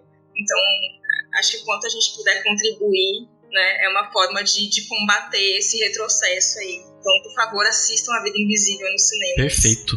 Marcela, e você? Qual que é a sua nota? E, enfim, o que mais você gostaria de dizer? Bom, minha nota não vai ser 5, porque eu acho que pra mim, assim, faltou um pouco de ritmo no começo do filme. Tem uma coisa, assim, que ele não me conquista 100%. Ele me conquista muito, mas não me conquista 100%. Eu acho que é um filme maravilhoso, fantástico. Acho que realmente, assim, tá no meu top 10 do ano. Mas é um filme que outros passaram na frente, digamos assim. Então, minha nota é 4.7. Mas assim, é um puta filme, eu realmente recomendo super, mas é porque eu tive umas questões assim com relação a ritmo, que me incomodou um pouco, a questão da atuação também, da Carol, assim, não fiquei apaixonada pela atuação dela, então acho que por isso que eu tirei um pouquinho assim, mas 4.7 é uma boa nota. E eu reforço também essa questão de ver no cinema, porque primeiro que eu acho que é um filme que ele vai fazer diferença se você assistir numa tela grande ou você assistir em casa, na televisão. Faz muita diferença mesmo, porque essa questão da fotografia, dos detalhes, eu acho que, querendo ou não, a gente, né, acaba pegando em melhor qualidade pro cinema. E também para reforçar o quão importante é a gente estar frequentando o cinema, a gente estar nesse cenário atual, do quanto que a gente precisa apoiar o nosso cinema, sendo que as pessoas de fora, às vezes, parece que estão apoiando mais o cinema do que o próprio brasileiro. Perfeito, show de bola. Bom, eu vou manter a nota que eu dei na crítica que eu escrevi no Cinemação, que é 5 também. É muito louco essa coisa de nota, porque tipo, eu dei 4,5 pro Parasita. E aí agora pensando, tenho minhas dúvidas. Eu não saberia dizer qual que é melhor, até porque são filmes completamente diferentes, né? Só pra comentar o que a Lari falou. Mas, enfim, nota é uma coisa mais subjetiva até, e é pra si mesmo, e tá tudo bem. Mas eu vou manter esse 5, porque pra mim foi, assim, maravilhoso. Foi um negócio... E eu gosto muito de me emocionar e tudo mais. Às vezes, acho que é muito importante isso, assim. E ver um filme que faz você sair chorando, você sair, né, emocionado, e que, sabe, assim... quando eu saí do filme, acho que se eu fosse começasse a falar dele, eu ia ficar bem mais emocionado, assim, bem, né, aquela voz embargada. E por isso tudo eu dou essa nota 5, mantenho essa nota. E aí, por conta dos 5 da Lari, 4,7 da Marcela e 5 meu, a média do filme ficou de 4,9 aqui no Cinemação, que é o carimbo, né, do Cinemação pro filme, que eu acho que é uma nota super válida, ficou muito legal essa nota, que, né, beirando 5 lá e tá tudo bem. E é isso, então fica aqui terminando esse podcast com esse convite para que todo mundo veja o filme no cinema, veja mais uma vez no cinema, se puder, né, se quiser ver mais de uma vez. Eu já tive a oportunidade de ver e vai passar logo aqui no interior. Aqui no interior demora para chegar, mas vai passar e eu vou ver de novo. Então fica o convite para todo mundo assistir e, obviamente, comentar aqui no podcast, aqui no Cinemação, nos espaços de comentários e tudo mais, comentar o que achou do filme, enfim, acrescentar aí pro podcast, porque afinal de contas ele é um grande início para uma conversa para as pessoas. Claro, né? E às vezes a pessoa tem uma outra percepção, né, também. Isso é bem interessante. Eu assisti o filme, como eu falei, em setembro, né, na Mostra Cine BH, e eu não consegui escrever sobre ele na época, ou falar sobre ele na época, porque eu chorei tanto, eu fiquei tão impactada, que eu quase não consegui fazer anotações, e eu tenho mania de fazer anotações, né, eu não me sinto confortável pra falar sem fazer anotações. E eu também falei, não, eu tô falando com muita antecedência, e não tem como falar desse filme sem não dar spoilers, então eu vou esperar ele estrear, pra daí falar sobre ele. E aí eu fui rever ele ontem, e eu falei, bom, dessa vez eu não vou chorar tanto assim, né, porque eu já tô preparada, e não chorei. Sim. Eu tô querendo ir de novo pra isso também. Até porque Fernanda Montenegro é muito louco, né? Acho que ela tem né, a aura dela já faz você querer chorar, né? Engraçado a Lari falar isso. Assim, eu, quando assisti o filme, eu assisti em outubro, meados de outubro. Eu demorei muito pra escrever a crítica também, porque eu não sabia como organizar tudo que eu tava sentindo, assim. Todas as emoções que vieram, e eu fiquei um tempo assim, o que tá acontecendo? Por que eu não consigo escrever sobre esse texto? E aí eu acho que, pelo que eu tô vendo, foi uma percepção mais coletiva, assim, de que ele causou muitas coisas, né? Uhum. Ah, não, é bem isso mesmo, sensacional. Dicas para a sua semana? No Plano Detalhe.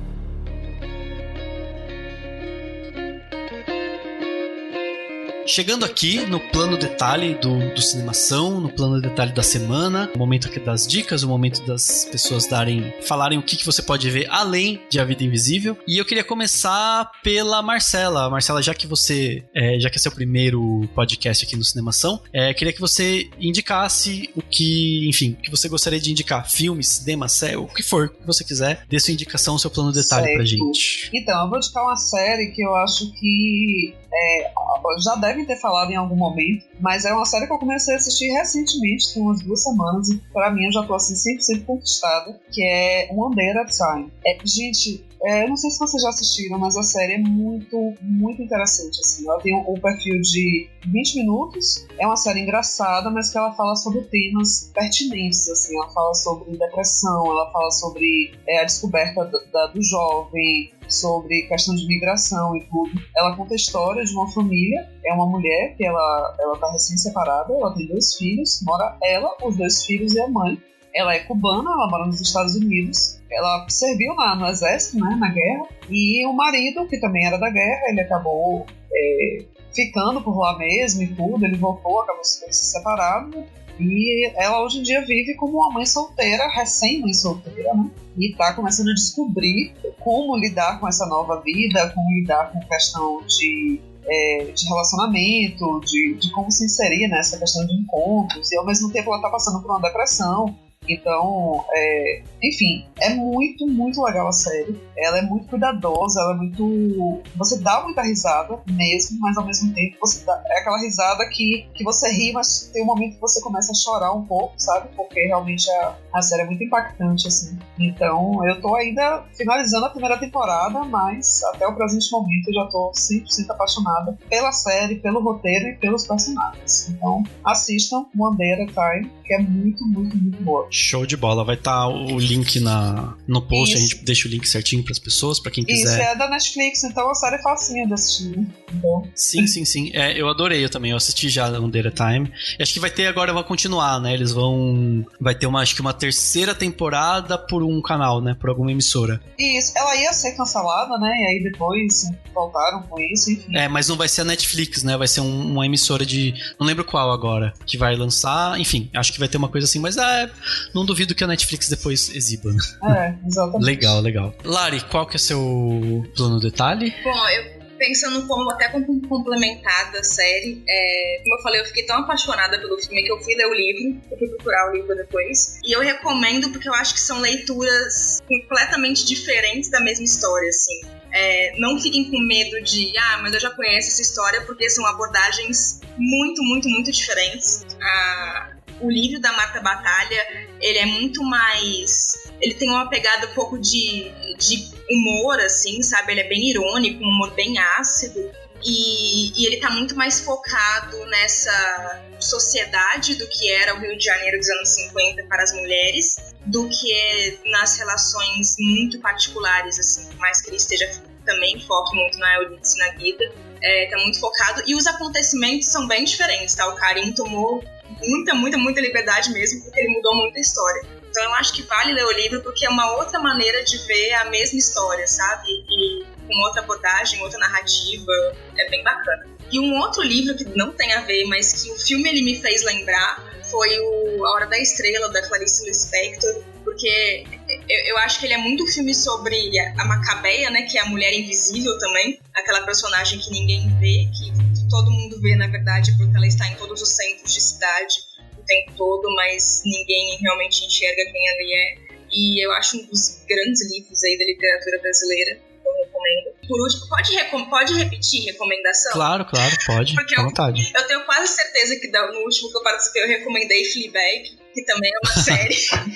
Mas eu vou recomendar de novo, porque ele também tem super a ver com essa coisa do quanto o feminino é cheio de regras que aprisionam a gente. É uma série que é maravilhosa, tem muito disso que a Marcela falou de...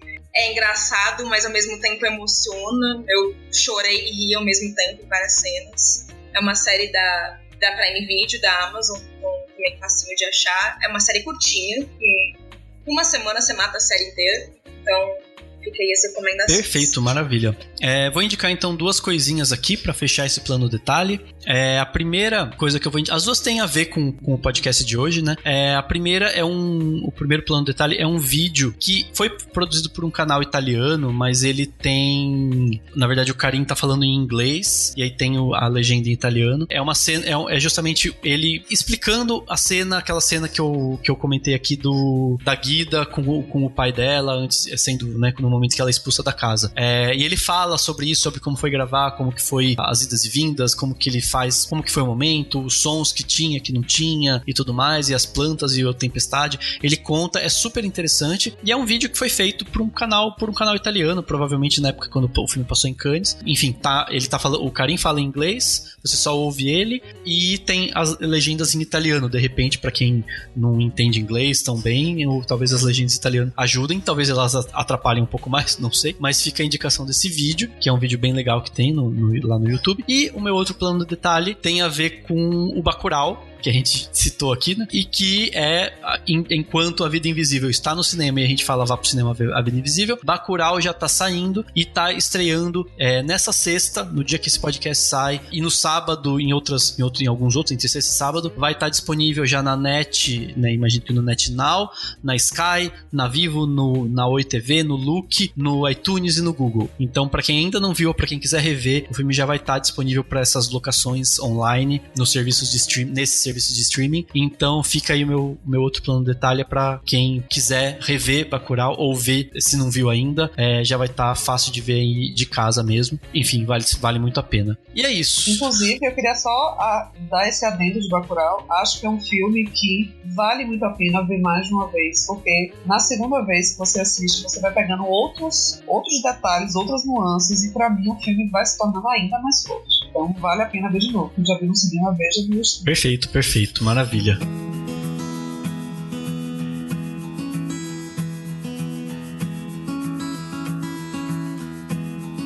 Muito bom, gente. Chegando aqui ao final do podcast Cinemação, a gente tá no podcast 347. Na verdade, ele é o podcast 1 depois do Daniel, porque eu sou o host hoje. Então é uma nova era para o podcast Cinemação, né? Enquanto isso, o Rafa está descansando, tá passeando, tá passando frio, né? No pessoal que faz viagem aí internacional. Só quero dizer que fiquei com inveja. É isso. Mas é isso, gente. Muito obrigado pela participação.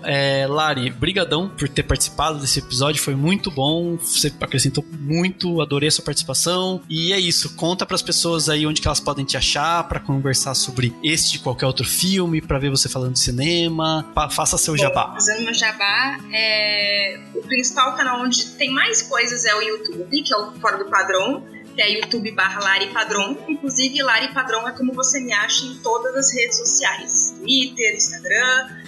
Eu costumo de vez em quando fazer alguns comentários de filmes mais rapidinhos no Stories, então talvez vai me seguir lá também.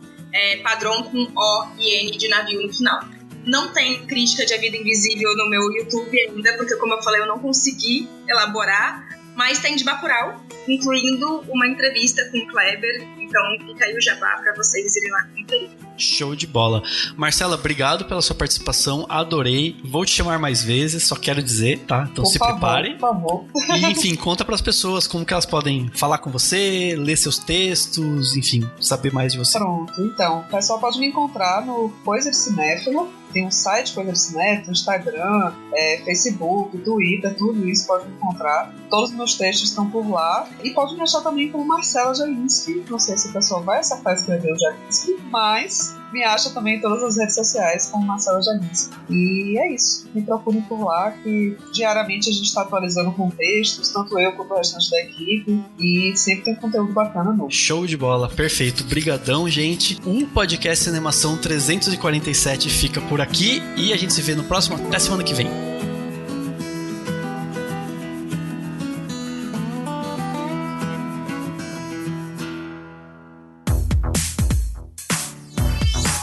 Esse podcast foi editado pela Isso Aí Design. Tudo isso é forma com função. É design estratégico. É isso aí.